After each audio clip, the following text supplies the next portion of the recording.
Hello, everyone. It is David Hookstead. You know who I am. You know what the channel's all about. You know what we're going to talk about. It's always going to be something cool, something about the military, something we like. And I've been getting a lot of questions. There's been a lot of debates lately about what makes Delta Force so special. So I figure here's what we're going to do. I'm going to make an explainer video similar to the one we did about Israel, SEAL Team 6, and Delta Force.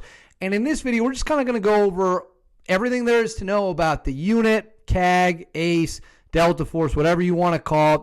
We're going to discuss all of it. We're going to break down how you get to Delta Force, what makes Delta Force special, what Delta Force does, and what kind of sets them apart from pretty much any other organization, including other Tier 1 organizations. So let's start right at the top.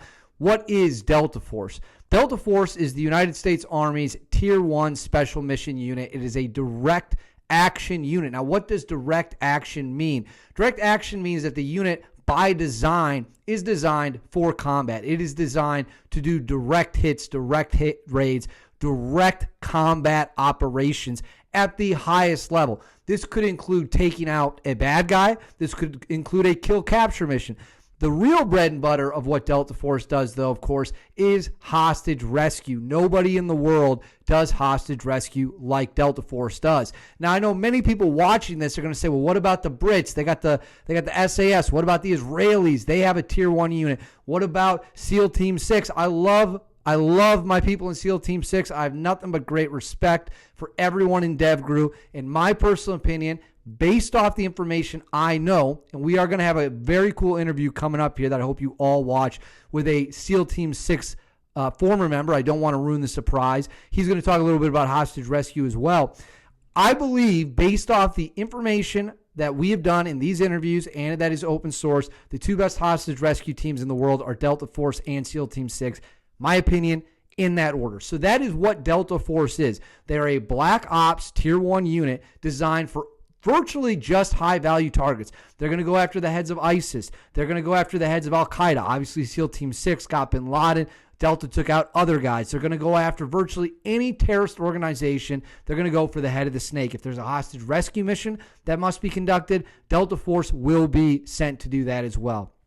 So, how do you get into Delta Force? Well, it's not as complicated as people on the internet might pretend it is. Now, it's incredibly difficult, but being incredibly difficult and being incredibly complicated are not the same thing. Those are two very different things. Getting into Delta Force is not complicated. It is borderline impossible, though, and the attrition rates are shockingly high. Some selection classes they have one person get through, and there has been at least one situation where nobody got through, according to multiple former Delta Force operators who have spoken on the record. If you want to go to Delta Force, you have to attend what's called selection. When you get there, there's a physical fitness screening of some kind to determine whether or not you're even able to do the bare minimum. I've been told, and it's public, that there's all sorts of psychological exams, but essentially it's land navigation. Selection, in large part, is land navigation. What it's testing is, if you get dropped into the middle of nowhere, are you able to figure out your bearings? Are you able to traverse through incredibly difficult terrain, moving quickly, moving through very adverse conditions? Are you able to do those things? That's what it's testing. And also, it's testing your mental strength. It's incredibly difficult. You're talking about marching through the woods, through the mountains, days on end. You have days on end. You're tired. You could be hurt. There's fatigue setting in. Your ankles could be broken.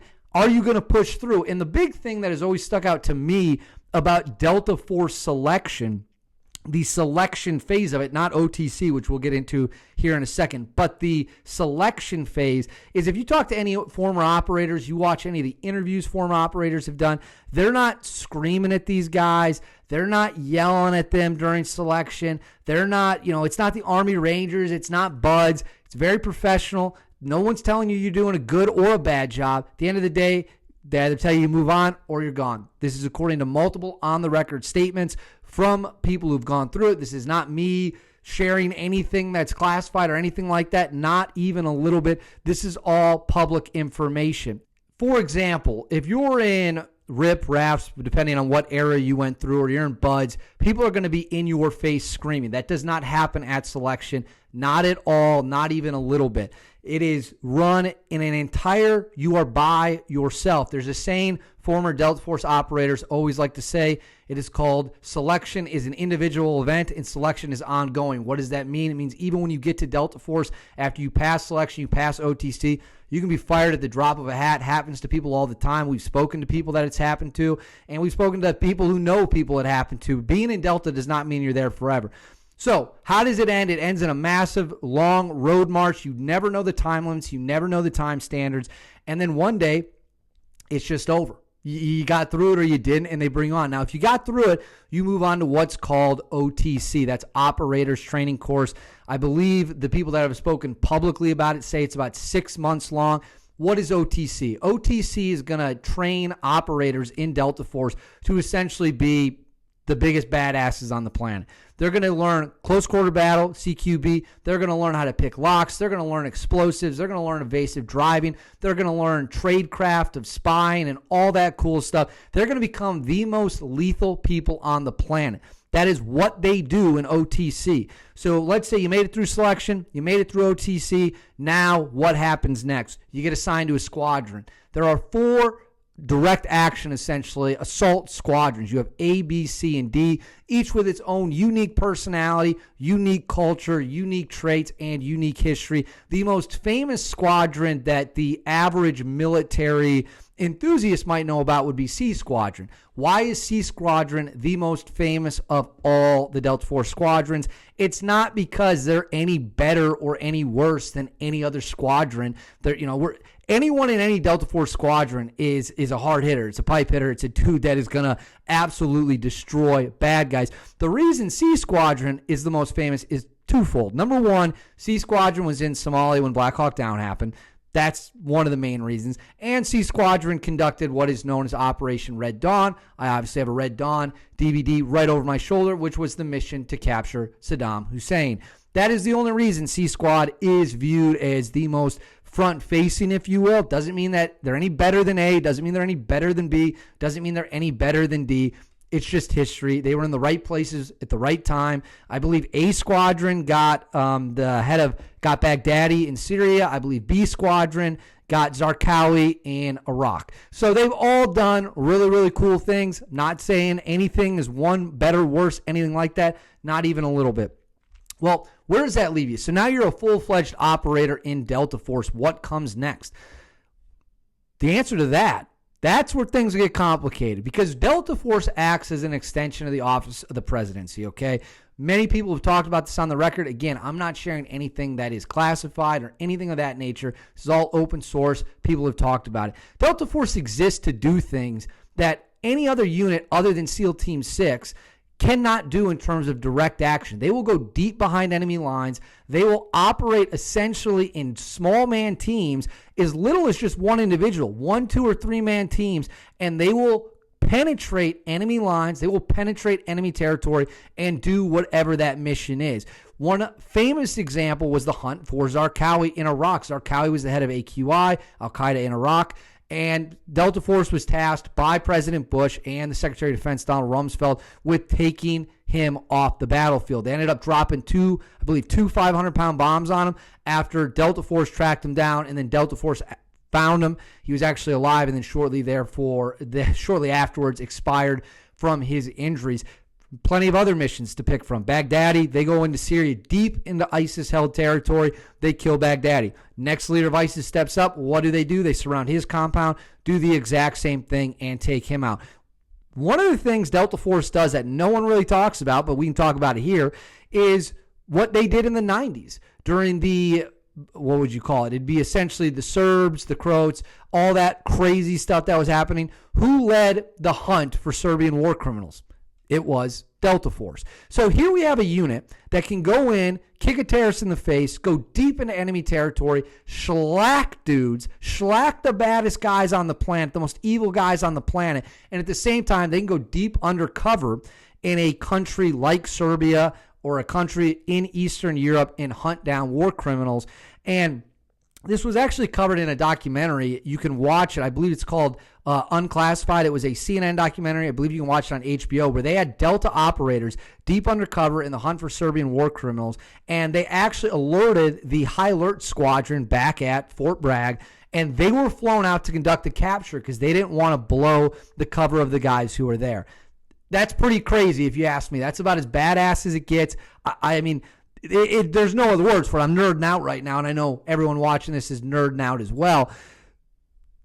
What do you need to be in Delta Force? What do you need? What characteristics? Well, number one, you got to be incredibly intelligent. I've never met a guy from Delta Force that wasn't a grade A brainiac. Now, you got to be athletic. You got to be in shape and all that stuff. I interviewed someone who said, well, I said this privately, so I won't say his name, that essentially Delta operators, SEAL Team 6 operators, you are combining Olympian-level athleticism with PhD-level intellect. I'm sure that doesn't apply to everyone, but I think across the board, that's a very fair statement. You got to be unbelievably good with a pistol, according to Dave Nielsen, former Delta operator, and then obviously you got to be good with your rifle because you have to make split-second decisions in hostage rescue situations, who you're going to shoot, who you're not going to shoot, who's a friendly, who's a foe, who am I taking out, who do I need to protect. These are decisions that are made like this. Boom, boom, boom, boom.